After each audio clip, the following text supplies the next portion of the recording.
बिस्मिल्लाहिर्रहमानिर्रहीम अस्सलाम वालेकुम। देखिए जी, मैं रमज़ान को लेकर बहुत ही मज़ेदार सी क्रिस्पी सी डम्पलिंग की रेसिपी लेकर आई हूँ। ठीक है, बहुत ही मज़ेदार बनती है। आपके घर में अगर बच्चे हैं तो वो ये वेजिज़ वाली डम्पलिंग बहुत ही खुश होकर खाएँगे जब आप इसको मेरे तरीके से बनाएँगे। चलिए बनाना स्टार्ट करते हैं। 1 कप मैंने यहाँ मैदा ले लिया है। ठीक है, ऑल पर्पस फ्लावर इसमें मैंने डाला है तकरीबन 2 टेबलस्पून कुकिंग ऑयल और हाफ़ टी स्पून इसमें सॉल्ट ऐड किया है। हाफ़ टी स्पून ही इसमें डालूँगी साबुत ज़ीरा। हाथों से क्रश कर कर अच्छे से मिक्स करेंगे। तब तक मिक्स करेंगे कि जब तक ऐसे एक मुक्की नुमा ना बन जाए। ठीक है, ऐसे इकट्ठा पकड़ने से हम प्रेस करें तो एक मुट्ठी सी बन जाए। अभी हमने क्या करना है, नॉर्मल सा पानी लेकर उसके साथ इसको अच्छा खासा हमने ना इतनी हार्ड और ना इतनी सॉफ्ट हमने एक डो गूँथ कर अपने पास रेडी करके रख लेनी है। ये देखें,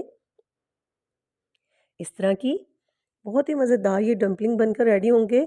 आप इसको 2 तरह की रेसिपीज़ में चेंज कर सकते हो। आप या फ्राई कर लें या इसको आप स्टीम कर लें। ठीक है, अभी आप मेरी फ्राइंग की रेसिपी देख रहे हैं। इसको आटे को हम कवर करके छोड़ देंगे 5 से 10 मिनट के लिए। तब तक हम इसकी फिलिंग रेडी कर लेते हैं।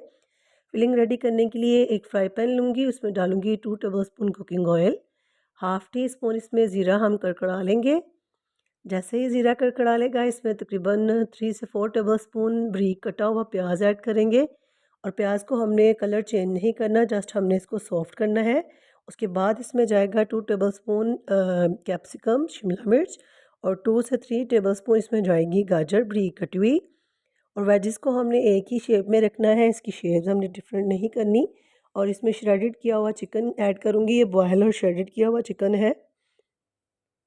इसको हमने इसके अंदर सौते कर लेना है और जस्ट फ्यू स्पाइसेस हमने इसमें यूज़ करने हैं जो इसके टेस्ट को इन्हेंस कर देगा। जिसमें हाफ़ टी स्पून पिसी हुई लाल मिर्च और सूखा धनिया का पाउडर है, कुटी हुई मिर्च है, हल्दी, नमक और काली मिर्च। ठीक है, जस्ट ये स्पाइसेस हैं। 2 टेबलस्पून इसमें जाएगा टमाटो केचप। अच्छे से इसको मिक्स करेंगे। मिक्स करने के बाद इसके अंदर डालेंगे हरा धनिया। ठीक है, इसको मिक्स करेंगे और हमारी फिलिंग बिल्कुल डन है। फ्लेम ऑफ करेंगे और इसकी हमने तैयारी जो है डो की रेडी कर लेनी है, स्टार्ट कर लेनी है। काउंटर के ऊपर मैं छिड़कूँगी खुश्का, ठीक है, सूखा आटा और इसका पेड़ा हमने बना लेना है और इसकी एक बड़ी सी एक ही हमने रोटी बेल लेनी है। ठीक है, जितनी आप बड़ी कर सकें उतनी बड़ी रोटी हमने बेल लेनी है। ठीक है, बिल्कुल ये शेप की मैंने बेली थी और ना इतनी मोटी है ना इतनी पतली। और किसी भी आप डिब्बे का ढक्कन ले लें। ठीक है, कि जो हमारे एक नॉर्मल साइज़ का जो है कट सके गोल सा, मतलब इस तरह। ये देखिए, सारी अलग कर लूँगी मैं। ये देखिए इक्वल शेप में। अगर आपके पास कटर है तो आप कटर यूज़ कर लें।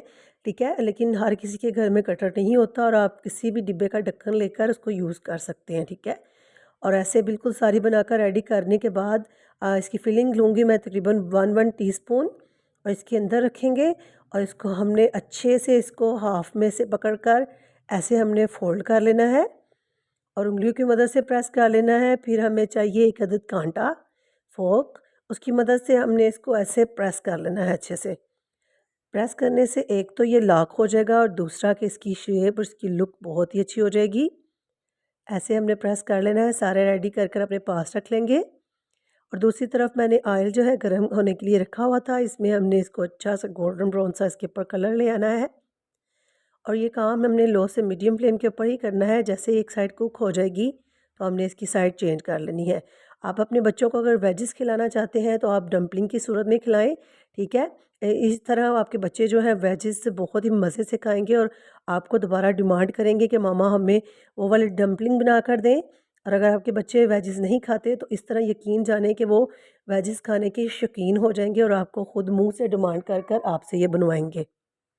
हाँ जी, ये देखिए बहुत ही अच्छे से इसके कलर देखिए कितने नाइस लग रहे हैं। आप इसको केचप के साथ सर्व कीजिएगा।